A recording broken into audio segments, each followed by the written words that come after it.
Hi friends, ഞാനിന്ന് നിങ്ങളുമായിട്ട് share ചെയ്യാൻ പോകുന്നത് എല്ലാ വീട്ടമ്മമാർക്കും വളരെ യൂസ്ഫുള്ളായ നല്ല ടിപ്സുകളുമായിട്ടാണ്. അപ്പോൾ വീഡിയോ സ്കിപ്പ് ചെയ്യാതെ കാണുക. അതേ മാത്രമല്ല, എൻ്റെ ഈ ചാനൽ സബ്സ്ക്രൈബ് ചെയ്യാതെ കാണുന്ന കൂട്ടുകാരുണ്ടെങ്കിൽ പ്ലീസ് ഒന്ന് സബ്സ്ക്രൈബ് ചെയ്ത് സപ്പോർട്ട് ചെയ്യാനും കൂടി മറക്കരുത്. അപ്പോൾ നമുക്ക് ഫസ്റ്റ് ടിപ്പിലോട്ട് കിടക്കാം. ഫസ്റ്റ് ടിപ്പ് എന്ന് പറഞ്ഞാൽ, നമ്മൾ ഇതേപോലെ പയർ വർഗ്ഗങ്ങളൊക്കെ ഉണ്ടല്ലോ, അപ്പോൾ അത് പ്രാണികളൊക്കെ കയറി ചീത്തയാകാതിരിക്കണമെങ്കിൽ ഇതുപോലെ 3-4 വറ്റൽ മുളക് ഇട്ട് കൊടുക്കുക.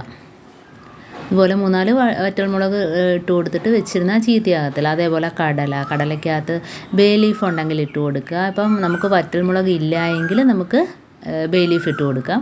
അപ്പോൾ ഇതില്ല എങ്കിൽ വറ്റൽമുളക് ഇട്ട് കൊടുത്താലും മതി. അപ്പോൾ അതിനകത്ത് പ്രാണിയൊന്നും കയറാതെ തന്നെ എത്ര നാൾ വേണേലും ഇരുന്നോളൂ, ഒരു കുഴപ്പം ഉണ്ടാകത്തില്ല.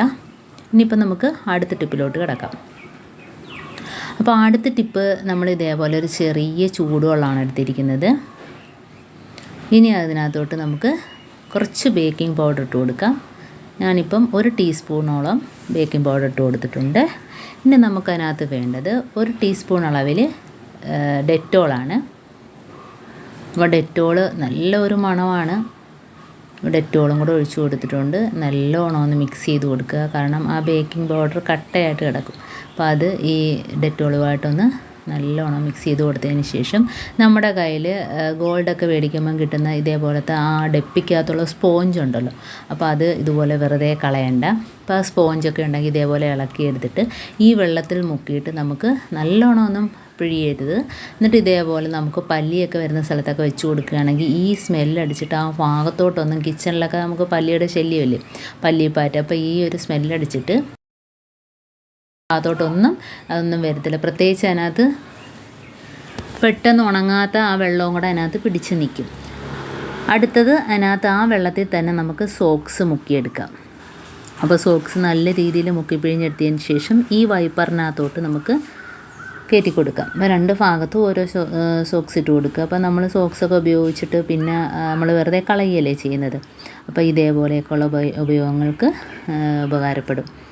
ഇതേപോലെ നമുക്ക് 2 ഭാഗത്തായിട്ട് ഇട്ട് കൊടുക്കാം. എന്നിട്ട് നമുക്കത് ഊരിപ്പോകുന്നെങ്കിൽ റബ്ബറും കൂടി ഇട്ട് കൊടുക്കാം. ഇതിപ്പം ഞാൻ റബ്ബറൊന്നും ഇട്ട് കൊടുക്കുന്നില്ല. എന്നിട്ട് നമുക്ക് വളരെ ഈസി ആയിട്ട് തന്നെ നമുക്ക് തുടച്ചെടുക്കാം കേട്ടോ. അപ്പോൾ നമുക്ക് മോപ്പോ ചൂലോ ഒന്നും തന്നെ വേണ്ട ഇതിന് വേണ്ടി. അപ്പം ഈ ഇതേപോലെ ഒരു വൈപ്പർ ഉണ്ടെങ്കിൽ 2 സോക്സും മതി. നമുക്ക് എത്ര മുകളിലത്തെ കബോർഡാണേലും ഫാനാണേലും വളരെ ഈസി ആയിട്ട് തുടച്ചെടുക്കാം. പ്രത്യേകിച്ച് നമ്മൾ ഈ ഡെറ്റോളിൻ്റെയൊക്കെ സ്മെല്ലടിച്ചിട്ട് ഇടയിലിരിക്കുന്ന ചിലന്തി, പല്ലി അതൊക്കെ ഉണ്ടെങ്കിൽ അത് ആ സ്മെല്ലടിച്ചിട്ട് പോയി കളയും, ആ ഭാഗത്തോട്ടേ വരത്തില്ല. കണ്ടോ, ഇപ്പോൾ ഞാൻ അവിടെ തുടച്ചപ്പോൾ തന്നെ ചിലന്തി പോകുന്നുണ്ടോ. അപ്പോൾ ആ സ്മെല്ലടിച്ചിട്ട് അതെല്ലാം പുറത്തോട്ടങ്ങ് പോയിക്കോളും. അതാണ് നമ്മൾ ഡെറ്റോളും കൂടെ ചേർക്കുന്നത്. ഇപ്പോൾ ഡെറ്റോളിൻ്റെ നല്ലൊരു സ്മെല്ലാണ് കേട്ടോ. അപ്പം ഇതേപോലെ നമുക്ക് കബോർഡിൻ്റെ ഇടഭാഗത്തൊക്കെ ഇത് വെച്ച് നല്ല വൃത്തിയായിട്ട് തുടച്ചെടുക്കാൻ പറ്റും. കാരണം ഏത് വിടവിലും നമുക്ക് ഈ ഒരു വൈപ്പർ സോക്സ് ഇട്ട് കൊടുത്താൽ ഇടയിലോട്ട് നമുക്ക് തുടച്ചെടുക്കാം. ഡിസൈൻ വർക്ക് അതിനകത്തൊക്കെ എല്ലാം നമുക്ക് ഇതേപോലെ തുടച്ചെടുക്കാം. നല്ല വൃത്തിയായിട്ട് ക്ലീനായിട്ട് തന്നെ കിട്ടും. അതേപോലെ തന്നെ നമ്മുടെ വേറെ കബോർഡ്, അലമാര എല്ലാം ഗ്ലാസ് ഇട്ട് ഇതുപോലെ തുടച്ചെടുക്കാം.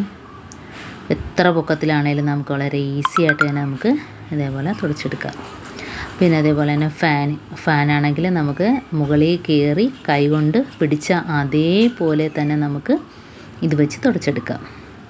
ആദ്യം ഞാൻ എല്ലാ ഫാൻ്റെയും അടിഭാഗമാണ് തുടച്ചെടുക്കുന്നത്, കാരണം മുകൾ ഭാഗത്ത് കുറച്ച് പൊടി കാണും.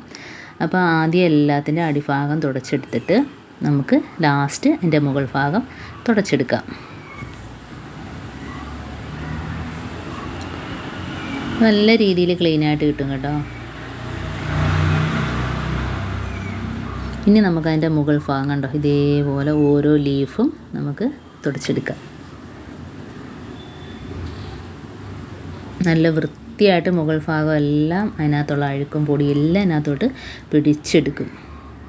എന്നിട്ട് നല്ല പൊടിയുണ്ടെങ്കിൽ നമുക്ക് വീണ്ടും ഒന്നുകൂടി ഇതുപോലെ മുക്കിയിട്ട് തുടയ്ക്കാം. ഇതിപ്പോൾ ഞാൻ ഇടയ്ക്കിടയ്ക്ക് ഇതുപോലെ ക്ലീൻ ചെയ്യുന്നത് കൊണ്ട് വലിയ അഴുക്കും പൊടിയൊന്നും ഇല്ല.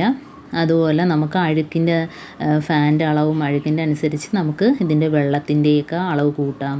അതേപോലെ നമ്മുടെ ലൈറ്റിൻ്റെ താഴെ ഇതേപോലെ ചെറിയ പക്കികളുണ്ടെങ്കിൽ പൗഡർ ഇട്ട് കൊടുക്കുക. കണ്ടോ, പൗഡർ ഇട്ട് കുറച്ച് കഴിയുമ്പോഴത്തേനും ആ പക്കികളെല്ലാം അങ്ങ് പറന്നു പോകും. കാരണം പല്ലികളില്ലാത്തതുകൊണ്ടാണ് ആ പക്കികളൊക്കെ ലൈറ്റ് ഇടുമ്പോഴത്തേനും വരുന്നത്. എന്നിട്ട് നമുക്ക് ഈ വെള്ളം കളയണ്ട കേട്ടോ. ഇതേപോലെ വാഷ് ബേസിൽ ഒഴിച്ചു കൊടുക്കുക. അപ്പോൾ അതിനകത്തുനിന്ന് നല്ലൊരു സ്മെല്ലായിരിക്കും നമുക്ക് കിട്ടുന്നത്. അപ്പം എൻ്റെ ടിപ്സുകൾ ഇത്രയേ ഉള്ളൂ. ഈ ടിപ്സിൽ ഏതെങ്കിലും ഒന്ന് യൂസ്ഫുള്ളായിട്ട് തോന്നിയിട്ടുണ്ടെങ്കിൽ ഒന്ന് ലൈക്ക് ചെയ്യാനും കമൻറ്റ് ചെയ്യാനും സബ്സ്ക്രൈബ് ചെയ്യാനും മറക്കരുത്. അതേപോലെ തന്നെ ബെല്ലൈക്കൻ എനേബിൾ ചെയ്യാനും മറക്കരുത്. എന്നാൽ മാത്രമേ ഞാനിടുന്ന ഓരോ വീഡിയോസും നിങ്ങളുടെ മുമ്പിൽ നോട്ടിഫിക്കേഷനായി എത്തുകയുള്ളൂ. അപ്പോൾ ഇനിയും നല്ല നല്ല ടിപ്സുകളുമായിട്ട് വീണ്ടും കാണാം. അതുവരേക്കും താങ്ക്സ് ഫോർ വാച്ചിങ്.